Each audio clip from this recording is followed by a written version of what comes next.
Welcome to the You Are a Philanthropist podcast. Today we're talking with Holly Morrell.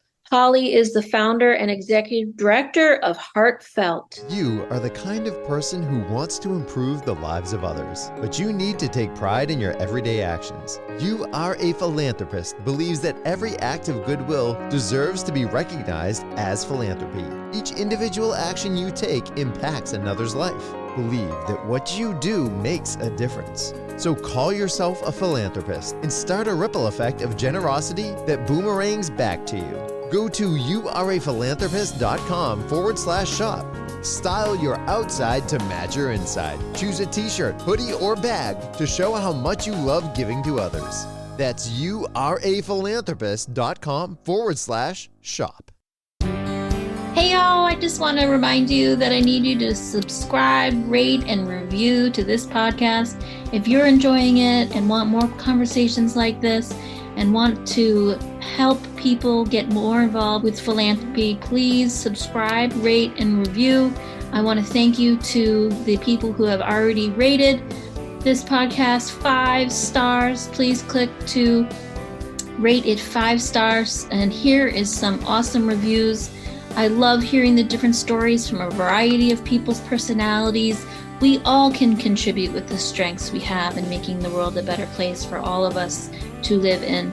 Here's another one. I really enjoy this podcast. It's encouraging to see that I don't have to be a multimillionaire who created a philanthropic foundation to impact people. It's my small gifts of my time and resources that add up. I am a philanthropist. And here's another. There are opportunities all around at an early age to remind us to look out for each other. It's a lifelong journey of seeing the opportunities and acting in them. Thanks for a great reminder. Listeners, please do me a favor, subscribe, rate, and review right now so more people can hear more from us and learn more about philanthropy. Welcome to the You Are a Philanthropist podcast with Jen Klein, a certified fundraising executive and philanthropic entrepreneur. This show is dedicated to empowering and inspiring you to make a difference in your community and our world. Jen believes all acts of kindness matter, and this show is designed to help you take pride in your everyday actions of improving the lives of others and making a change in the world. Now, here's Jen. Holly, welcome to the show. Oh, thank you so much for including me on your podcast and the warm welcome. I'm so excited to have you here. You are a founder of a nonprofit. Would you let us know what Heartfelt does? I'd be happy to. So Heartfelt is a 501c3 nonprofit organization, and we are dedicated to saving lives from sudden cardiac arrest through early detection, education, and increased public awareness. And how did you get started as a founder of Heartfelt? Well, my story begins with a strong family history of genetic heart disease. And sadly, I've lost 6 of my family members to our genetic disease.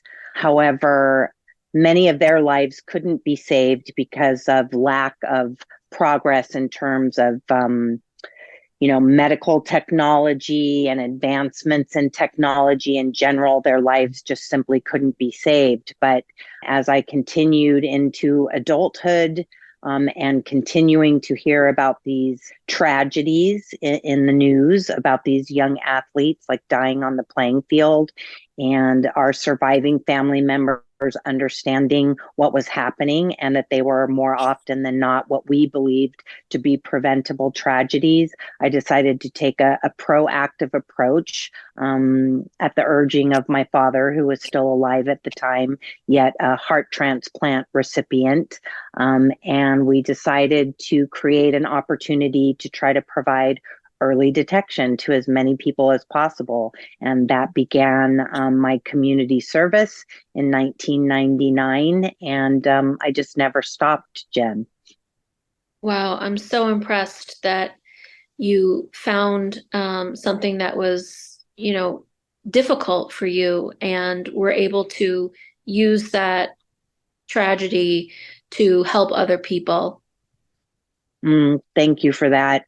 It's sort of it's a very, excuse the pun, heartfelt story, but what really triggered the effort after the decision to do something was a story of a young boy, 16 years old, who was practicing football at a high school that just ironically happened to be across the street from where my father lived. And this young boy was, like I said, practicing football, and he suffered full cardiac arrest on the field and died. And that kind of pushed my father over the edge. And we ended up realizing that this young boy died from the very disease that my family had. And my father made contact with the family. And I think it was like 30 days later, we screened 500 kids at his high school. And it was such a beautiful experience. And I felt so privileged and honored to be a part that, again, I just wanted to continue. And we saved lives that very first effort. And so it motivated me to, just not stop and to continue the community service. And now, Jen, it's 25 years later. That's awesome. Congratulations on founding a nonprofit that is now 25 years old. That's incredible. Yeah, I do want to clarify that I had been involved with a different nonprofit to begin with. So I think it's more accurate to communicate that it's last November marked the entry of Holly Morrell's entry into 25 years of community service. But Heartfelt itself isn't quite that old, but it's still the same work. It's still the same mission. It's still the same leader. So I just wanted to clarify that for you. Oh, yes. So I'm curious about what you enjoy about the work that you do, because it's not easy, and I find you very brave to start a nonprofit. Thank you for that acknowledgement. And you are 100% accurate. It is not easy, and it takes a lot of bravery and courage and tenacity.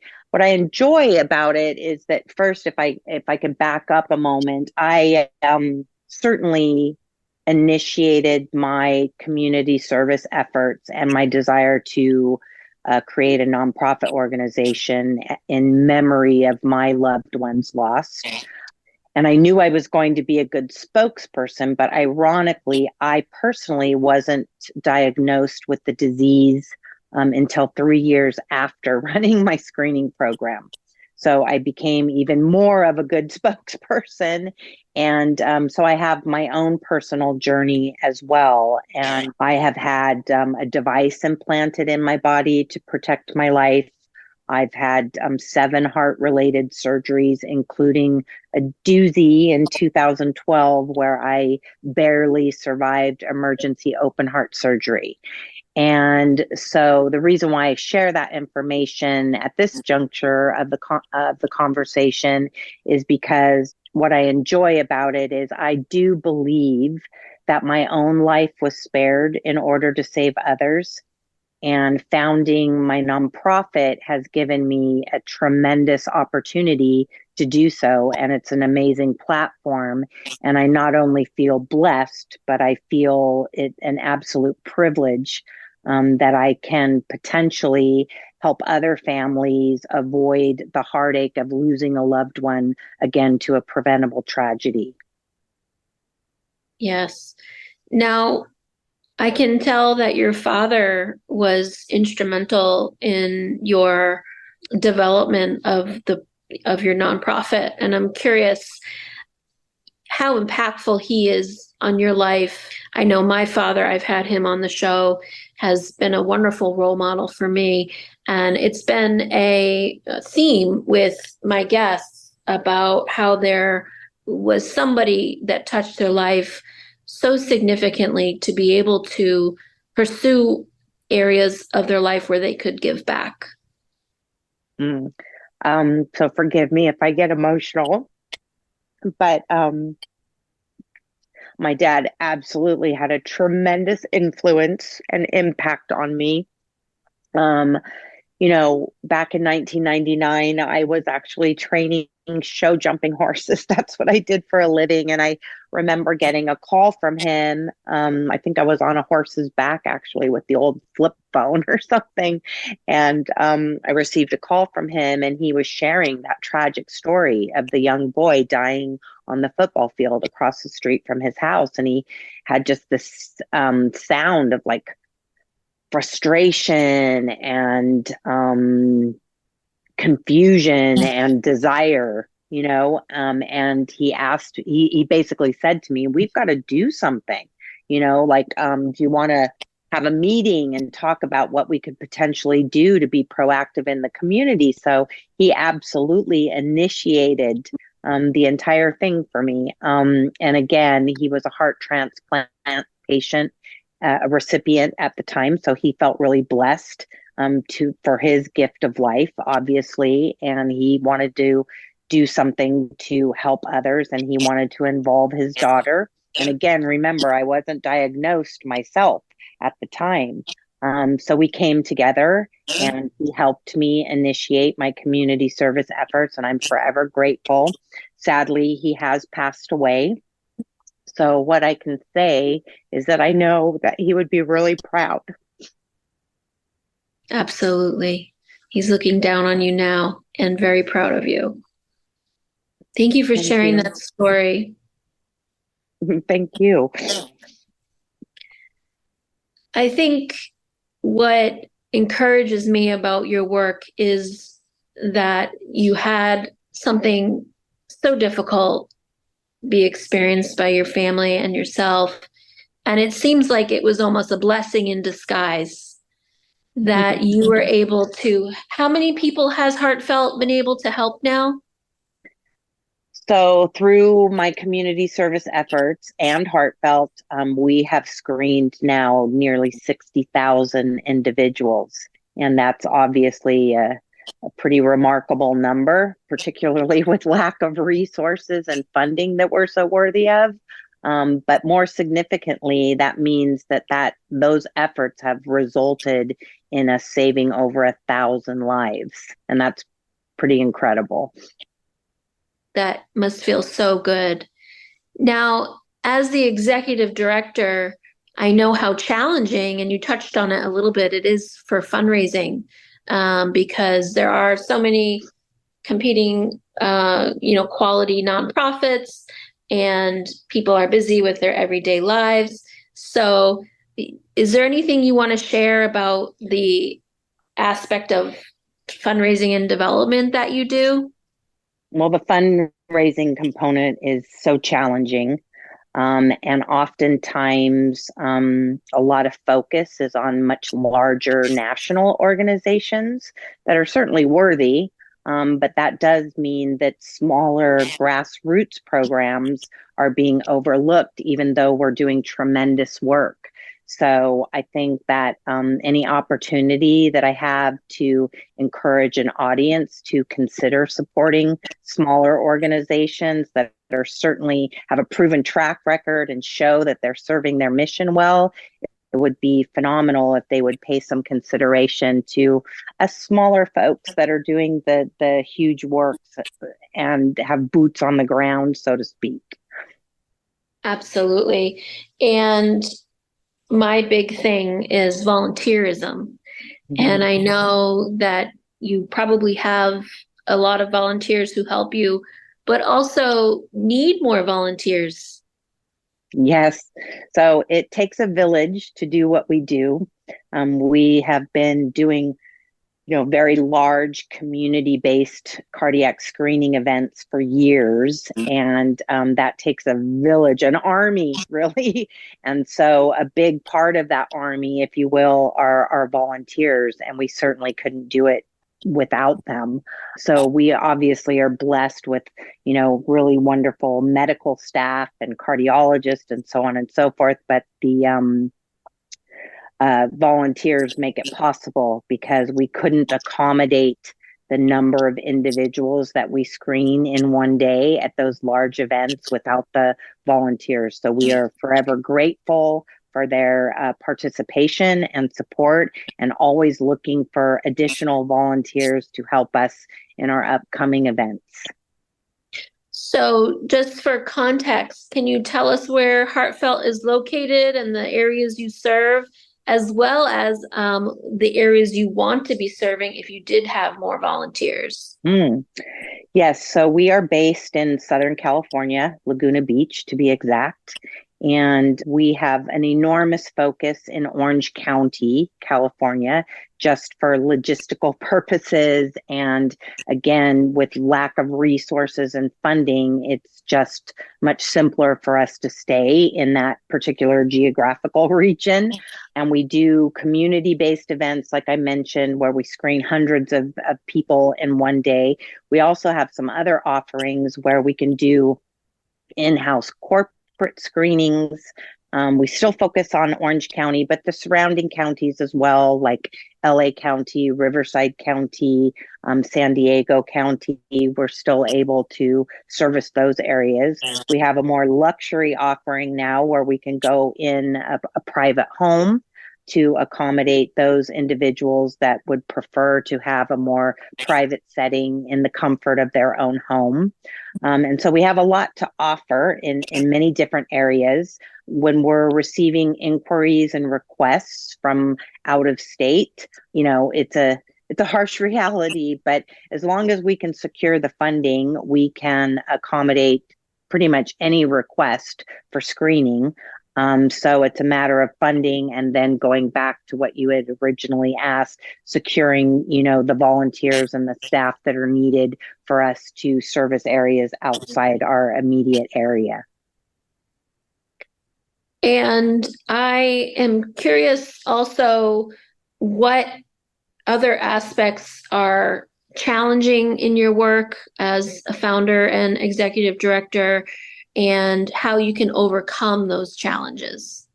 I think, I mean, if I'm being really brutally honest, it's mostly lack of funding for us because we don't have the funding to support, a large staff. I don't have a lot of help. I often feel like a one-woman band, which is challenging. Being a founder and an executive director. We were blessed to have some more support prior to the pandemic. But as many, organizations, businesses, families, and individuals, we also suffered through the pandemic. So we haven't really got our footing back in terms of the funding. However, we've resumed the work, which is always the case, right? Because we continue to serve our mission in a pretty spectacular way. But the funding is really what creates the challenges for us, because the things that we don't have access to are pretty much because we don't have the funding to support that, if that makes sense. And I find no shame in saying that I have mastered being able to serve my mission. Unfortunately, I'm not a great fundraiser, and I think that hurts me. And even having the ability to call on some resources that can be helpful in that area would be tremendously helpful, and that's sort of where my focus lies right now.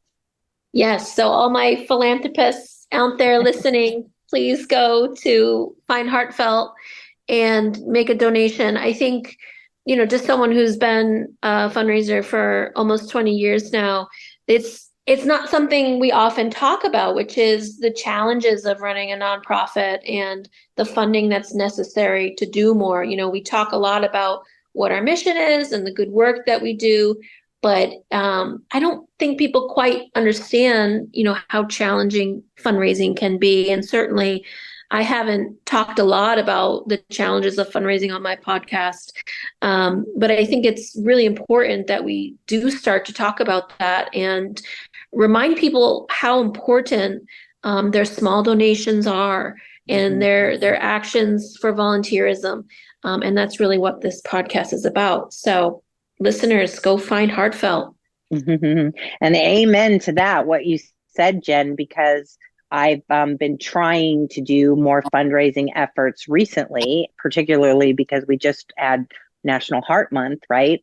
But I get this reaction fairly frequently. Like people see our accomplishments on social media and the number of people that we screen and how we're being acknowledged in the media and so on and so forth. And they feel like we're just, living high on the hog over here because of our accomplishments. And they often say, oh, I didn't realize that you needed help.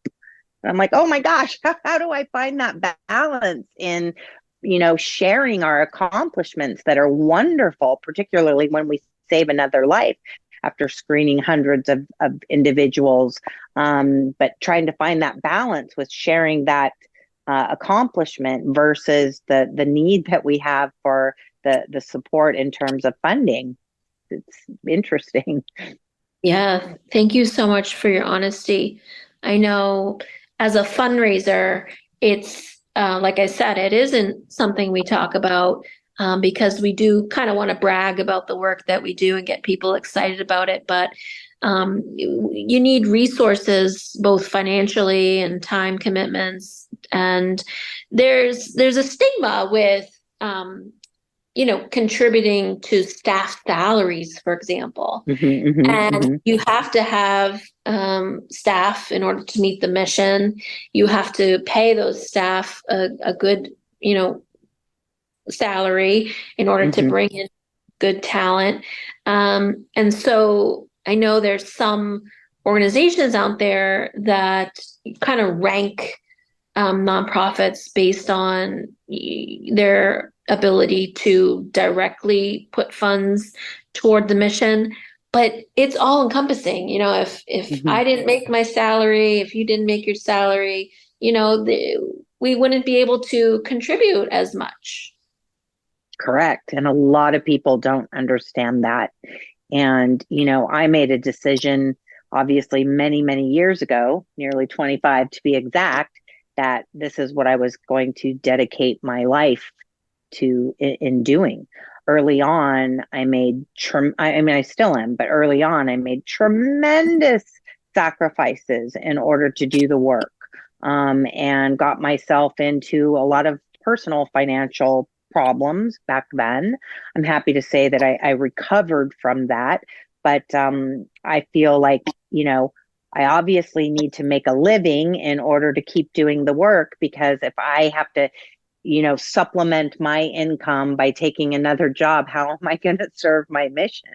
And a lot of people don't understand that. And like, I think you used the word, there's a weird stigma attached to it, and it's difficult to overcome at times. But, that's the reality of it. And I can clearly show, month to month, annually, what I have accomplished and what I have contributed to the communities that I serve.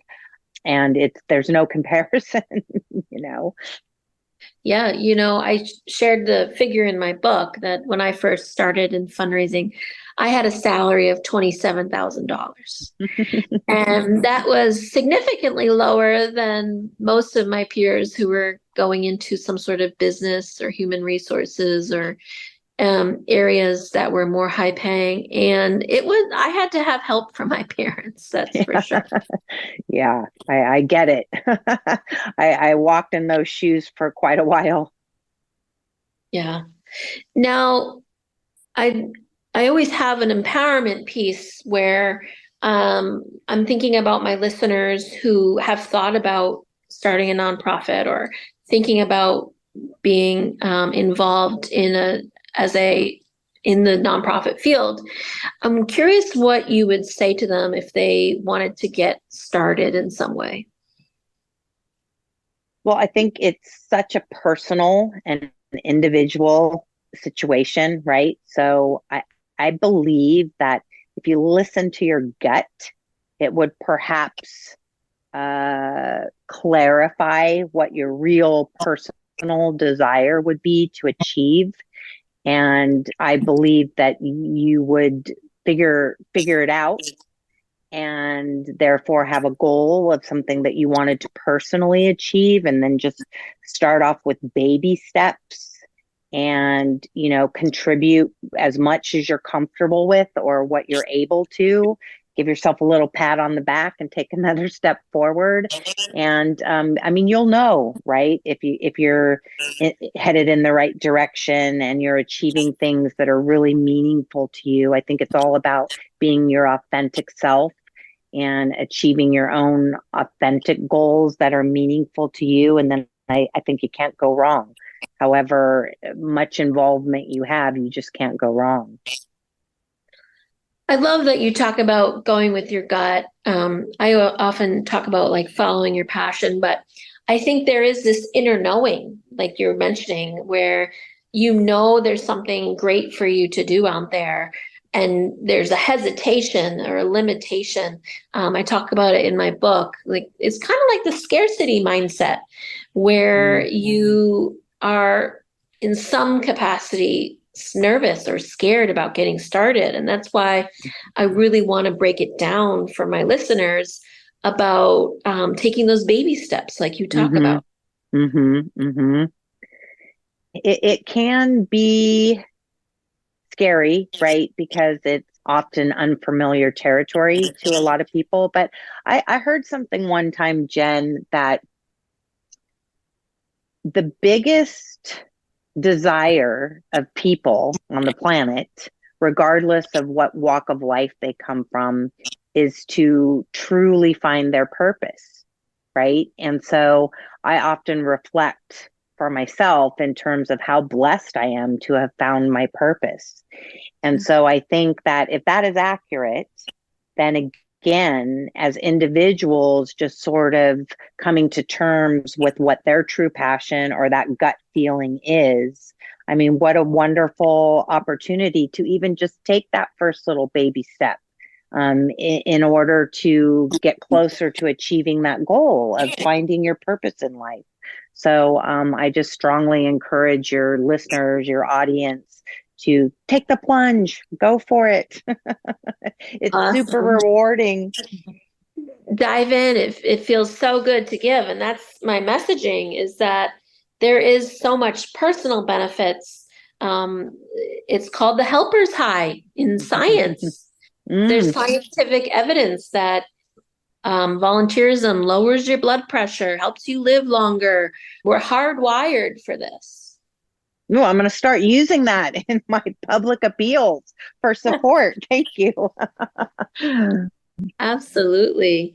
And I'm curious, you have this wonderful nonprofit that you created, but also there must be visions that you have either for the nonprofit or for the world as a whole. If you could think about what your vision is for a better world, what would that be?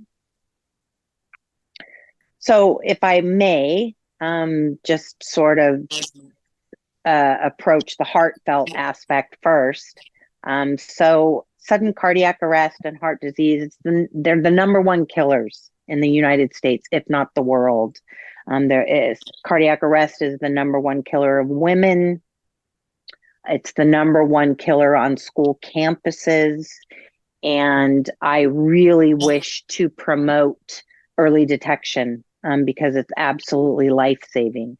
So my goal with Heartfelt is to continue as an organization to provide early detection to as many people as possible, and also collaborate and encourage other organizations and group and community efforts across the country to do the same. And then in terms of a more global perspective, I think it's my thoughts on this subject matter are fairly simplistic conceptually. And it's just, I feel like if individuals could simply strive to be the best versions of themselves with authenticity, empathy, compassion, understanding, and love, I mean, I think that would be a great way to have a positive impact on humanity. Well, you gave me goosebumps today. You inspired me. You got me excited about the work I'm doing and the work that you're doing and the work that our listeners can do or are doing. Is there anything else that we forgot to talk about that you is on your heart? Pun intended. Well, I hope that you actually realize why I named the organization Heartfelt, because everything involved in the work is literally heartfelt. And I would just like to be able to give your audience or your listeners the opportunity to learn more about our heartfelt efforts. If I could share some information. Um, Absolutely. our website is heartfeltscreening.org. There are ways to get screening, support screening, and obviously contact us directly through the website. Again, just retouching on if any of your listeners are considering, they're already philanthropic minded, they would ever consider supporting our heartfelt efforts, that would greatly be appreciated. And I also just want to take the opportunity to thank you, Jen, and offer my appreciation for the work that you do. It's tremendously important and helpful. And I just feel super appreciative of being included in your one aspect of your work, this wonderful podcast. So thank you, Jen. Oh, Holly, it was my pleasure. Thank you so much. And I will put your website in the show notes, and we will make sure my listeners can reach out to you and ask questions, even reach out to you personally. I know you are a giver and a do-gooder, and you are happy to help people learn more about your organization and about what you do. Absolutely. Thank you, Holly.